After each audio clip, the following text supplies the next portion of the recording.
Bayonetta is a beloved franchise, world renowned for its fast paced action type gameplay and, shooting, humour, all this kind of things. And it's got a main character that is charismatic and well loved. Now, if you know about the recent iteration of the game, Bayonetta 3, which will be released on the 28th of this month, you'll know that there has been a lot of controversy surrounding it, involving its lead actress, Helena Taylor. Now, she's voiced Bayonetta in the first and second version of the game. However, she is not reprising her role for the third, instead being replaced by Jennifer Hale, who you should know voiced Commander Shepard, well, female Commander Shepard, and Naomi Hunter from the Metal Gear franchise, as well as many, many characters along a very, very large career.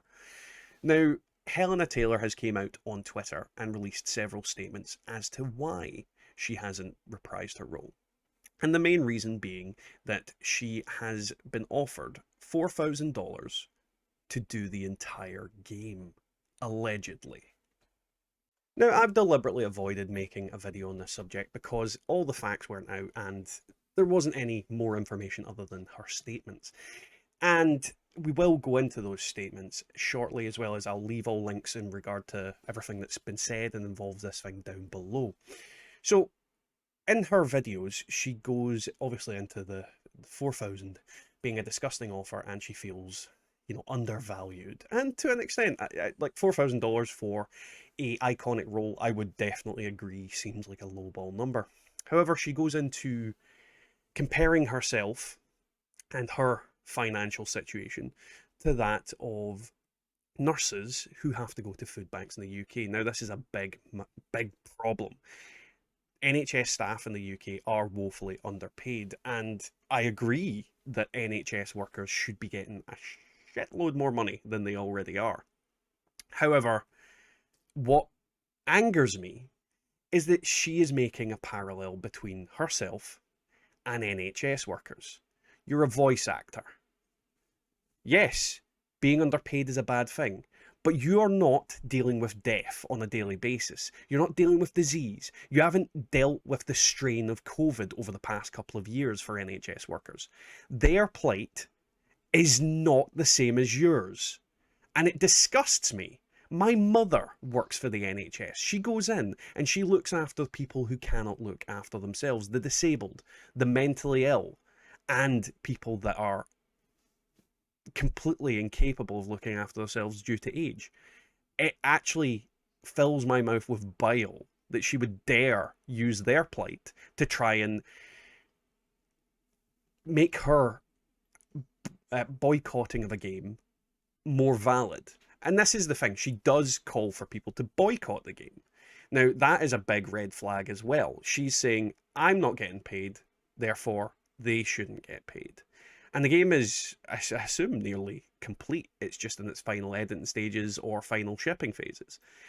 And this is the thing about the rest of her statement. She says that she doesn't fear a non-disclosure agreement because she can't even afford to run a car, and what are they going to do, take her clothes? And she says this in a rather arrogant manner, which has rubbed me up the wrong way as well, especially after the NHS comments. Then in her last video, she goes on about how she wishes all the roles in the world for the new voice actress, and then proceeds to go, but she can't call herself Bayonetta, and she can't sign autographs. Unfortunately, you don't get to decide that. That's not your choice. You gave up the role. You chose to say no. Now, when you look at all these statements together, I feel like, yes, $4,000 is a criminal underpayment of what she would deserve as a voice actress. However, the rest of her stuff reeks of trying to rally people behind her cause using things that are irrelevant to the situation. The NHS things, and saying that the new actress cannot call herself Bayonetta. She is Bayonetta. She's Bayonetta free. Granted, she's not the only Bayonetta, but I'm fairly certain that everybody that's played Batman doesn't go around saying, you can't call yourself Batman. I made that role. Either way, that's my thoughts on the actual videos. So as I said, before I made a video, I wanted to get more facts, more information before I put my thoughts onto it. And it has came out, apparently from two sources from Bloomberg, that Platinum Games sought to hire Taylor for at least 5 sessions, each paying $3,000 to $4,000 for 4 hours in the studio. Now, if you add that up, that's $15,000 to $20,000. That's at a bare minimum $11,000 more than she claimed she was offered. And a thing about that I would also say is that that's the minimum. It also says there may have been more sessions. At least 5 sessions. Could have been 7 sessions. Could have been 20 sessions. God knows what could have happened. They could have accidentally deleted stuff and had to re-record stuff. There's any number of things. So she could have been paid anything up to 30,000, 40,000. God knows what she could have been paid based on what they needed to do, what they needed to rework, all that kind of thing. These things happen in Hollywood and voice recording. When I do this video, do you know how many voice records I actually do for these a lot of the time? I delete a lot of stuff because I make a lot of mistakes. That happens in these kind of things as well. And if she knew she was getting $4,000 per session and she deliberately left that out of her narrative on Twitter, then that is deliberate manipulation of her audience, of the people that are her fans. It's also a blatant disregard for them in regards to, respect. And it pisses me off quite a bit. Then the sources go on to say that she rejected their offer, obviously, and came back with a 6-figure sum. Now, it doesn't explicitly state what the sum was, but if you think about a 6-figure sum, it can be anywhere between 100,000 and $1 shy of $1 million. Now, because of that, she could have went for a reasonable amount, $100,000. I don't think that's unreasonable, personally, for her contribution to the role and to her dedication towards the actual franchise.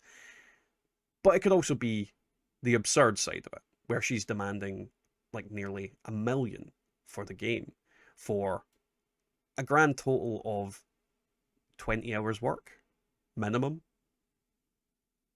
That's like this is the thing you need to look at. 20 hours work for $20,000. $1,000 an hour is actually, like, to me, that's life-changing money. But if she went absurd with her counter offer, it changes that whole narrative completely. And we don't know what her counter offer is, so we can't really make a comment on it. But either way, it changes this whole situation quite a bit. So my final thoughts come into several factors. Now, this is all if all alleged information is true in regards to the articles and the sources that said that she was offered anything up to $15,000 to $20,000. She's deliberately misrepresented the facts on Twitter, and she's deliberately tried to manipulate people. She showed lack of respect for people's intelligence, and she's tried to boycott the game en masse, which could cause job losses and problems financially for the people who work at Platinum. Now, when you take that into consideration, that is a disgusting thing to do to anybody. And then when we combine it with the fact that she then compares herself to people in the NHS, and she doesn't make a direct comparison, but she references them to try and, build that sympathy. NHS workers don't get $20,000 for 20 hours work. God, should they? Yeah. I definitely agree NHS workers should get paid a lot more. They work with death. They work with disease. They work with true horrible things. They get a lot of abuse as well. That's not the same as a voice actress. You do a very privileged job, and it isn't even necessary for a game to succeed. Voice actresses, voice actors, there's thousands of games across the history of video gaming that have not used voice actors because they don't need to be used. They do add something to the game. I wholeheartedly agree. There are so many great voices out there, so many charismatic things, and it does build very, very enigmatic and great characters. But it's not necessary to video gaming. And the sheer entitlement, if the facts of this are true disgusts me. And quite frankly, I'm glad she didn't accept the job. And I hope the truth is fully revealed and we get to know exactly what her counteroffer was and how much money she thought she was actually worth. But again, this is all potential speculation. Nothing's confirmed. Platinum hasn't came out with a statement, and all we've got to go on is a he said, she said type scenario. And again, I'll leave all the links down below so you can have a look at it and kind of make your own thoughts on it. And that does include it's a rate sheet of what voice actors and actresses get paid. I'll leave that down below, and I'll leave the article that highlighted all these factors so that you guys can look at the information yourself and come up to your own conclusion. But I would definitely recommend looking at her videos. And remember, this is a professional voice actress. She can change her voice. She can make her seem more desperate than she is. And I don't trust her, sadly.